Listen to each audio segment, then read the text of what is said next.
শুভ দুপুর। কেমন আছেন সবাই? আশা করি সকলেই ভালো আছেন। তো দুপুরের রান্নার ভিডিও নিয়ে আবার আসলাম আপনাদের কাছে। তো মাছ রান্না করব। এটা ছিল কার্পু মাছ। প্রথমে মাছগুলো লবণ হলুদ দিয়ে মেখে ভেজে নেব। মাছ ভাজা হয়ে গেছে, এখন নামিয়ে নিচ্ছি। দিয়ে দিচ্ছি পেঁয়াজ কুচি, আদা রসুন বাটা, মরিচ বাটা, একটুখানি জল দিয়ে কষিয়ে নিয়ে দিয়ে দিব লবণ, হলুদ, জিরে গুঁড়ো।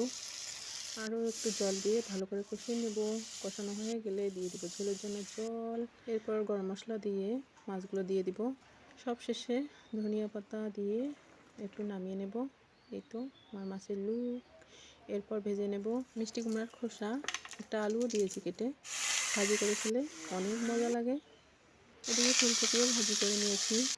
এই হচ্ছে আজকের আমার দুপুরের রান্না। সবাই ভালো থাকবেন, সবার জন্য অনেক অনেক শুভকামনা। বাই।